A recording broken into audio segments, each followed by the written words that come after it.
বাংলার আনাচে কানাচে এমন অনেক গল্প লুকিয়ে আছে যা শুনলে আজও বুকের ভেতরটা কেমন ছ্যাঁত করে ওঠে। চলুন আজ আমরা তেমনই এক কিংবদন্তির গভীরে ডুব দিই। এক রহস্যে ঘেরা অভিশপ্ত পুকুরের গল্প, যা লোকমুখে পরিচিত মানুষ খেকো নামে। আর যখন সে জেগে ওঠে তখন শোনা যায় এক ডাক। না, এটা কোনো সাধারণ ডাক নয়, এ হলো নিশির ডাক। এক অতৃপ্ত আত্মার এমন এক আহ্বান যা তার শিকারকে টেনে নিয়ে যায় সোজা মৃত্যুর দিকে। গল্পের শুরুটা হয় ধরুন এক কালবৈশাখী ঝড়ের পর। গ্রামের এক চায়ের দোকানে সবাই মিলে যখন একটু জিরিয়ে নিচ্ছে, আড্ডাটা বেশ জমে উঠেছে, ঠিক তখনই কেউ একজন বলে বসল, একটা জম্পেশ ভূতের গল্প হয়ে যাক। আর সেখান থেকেই শুরু হলো পলাশডাঙ্গা গ্রামের সেই ভয়ম্কর পুকুরের কথা। কিন্তু যিনি গল্পটা বলছিলেন তিনি কিন্তু সরাসরি গল্পে ঢুকলেন না, প্রথমে একটা ভয়ের পরিবেশ তৈরি করলেন। এমন একটা জায়গার কথা বলতে শুরু করলেন যার নামটা পর্যন্ত নিতে গায়ের লোক ভয় পায়। বুঝতেই পারছেন, এই ভয়টাই হলো গল্পের আসল চাবিকাঠি। আর সেই জায়গাটা হলো পাকা পুকুর। নামটা পাকা পুকুর হলেও ওটা আসলে একটা জলাশয় মাত্র নয়। গ্রামের লোকের বিশ্বাস ওটা হলো অতৃপ্ত আত্মাদের আস্তানা। শোনা যায় যারা ওই পুকুরে ডুবে মারা গেছে তাদের আত্মা নাকি আজও ওখানে ঘুরে বেড়ায়।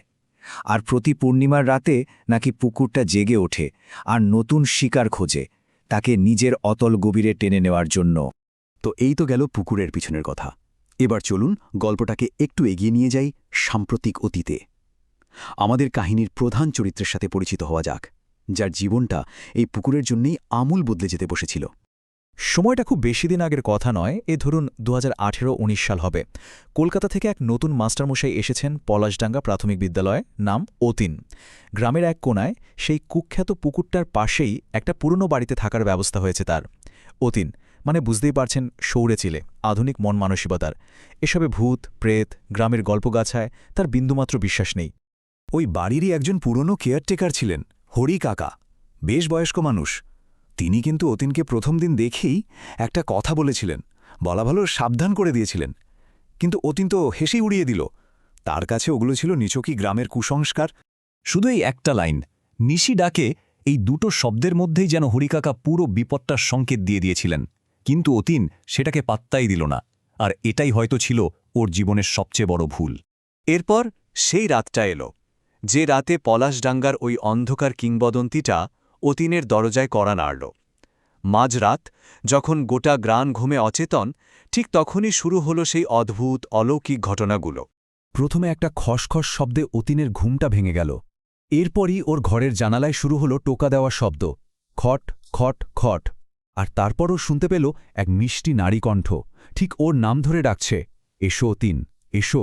সেই ডাকের সাথেই একটা তীব্র মাদকীয় গন্ধ যেন সারা ঘরে ছড়িয়ে পড়ল। আর অতীন, ও যেন নিজের উপর থেকে সব নিয়ন্ত্রণ হারিয়ে ফেলল। ওর তখন নিজের উপর কোনো কন্ট্রোলই নেই, বুঝলেন? ঠিক যেন একটা কাঠের পুতুল যাকে কেউ সুতো দিয়ে টানছে। ঘোরের মধ্যেই ও দরজা খুলে বাইরে বেরিয়ে এলো আর চাঁদের আলোয় একটা আবছা ছায়ামূর্তির পেছন পেছন হাঁটতে শুরু করল। ওর গন্তব্য ছিল একটাই, সেই মানুষ খেকো পুকুর। একদিকে যখন অতীন সম্মোহিত অবস্থায় মৃত্যুর দিকে হেঁটে যাচ্ছে, অন্যদিকে কিন্তু প্রকৃতি একটা অন্য খেলা খেলছিল। শুরু হলো এক জীবনমরণ দৌড়, সময়ের বিরুদ্ধে আর মৃত্যুর বিরুদ্ধে। হঠাৎ মাঝরাতে গ্রামের সব কুকুরগুলো কেমন যেন খেপে গিয়ে একসাথে চিৎকার শুরু করল। আর সেই অস্বাভাবিক আওয়াজেই হরিকাকার ঘুমটা গেল ভেঙে। ওর মনে কেমন যেন একটা কুডাক ডেকে উঠল। সঙ্গে সঙ্গে ছুটে গেলেন অতীনের ঘরের দিকে। আর গিয়ে যা দেখলেন, যা ভয় পেয়েছিলেন ঠিক তাই। দরজা হাট করে খোলা, কিন্তু অতীন ঘরে নেই। হরিকাকার চিৎকার শুনেই সবটা জলের মতো পরিষ্কার হয়ে গেল। এক মুহূর্ত দেরি না করে তিনি অতীনের ভাই রথিনকে ডেকে তুললেন। দুজনে মিলে জঙ্গলের পথ ধরে ছুটতে শুরু করলেন পুকুরের দিকে। মাথায় একটাই চিন্তা ঘুরছে, সময় মতো পৌঁছাতে হবে। একবার দৃশ্যটা ভাবুন, একদিকে সম্মোহিত অতীন পুকুরের ঘাটে এসে দাঁড়িয়েছে। জলের ভেতর থেকে একটা নারী মূর্তি তাকে ইশারা করে ডাকছে। ও ধীরে ধীরে জলে নামার জন্য পা বাড়াচ্ছে। আর অন্যদিকে হরিকাকা আর রথিন পাগলের মতো ছুটছে, কুকুরের দাগটা অনুসরণ করে এগোচ্ছে ওরা। ঠিক শেষ মুহূর্তে যখন অতীন জলে পা রাখতে যাবে, রথিন ঝাঁপিয়ে পড়ে ওকে এক ধাক্কায় মাটিতে ফেলে দিল। কয়েক সেকেন্ডের জন্য অতীন সে যাত্রায় বেঁচে গেল। অতীন তো প্রাণে বাঁচল, কিন্তু আসল প্রশ্নটা তো থেকেই যাচ্ছে, তাই না? কেন? কি এমন আছে ওই পুকুরে?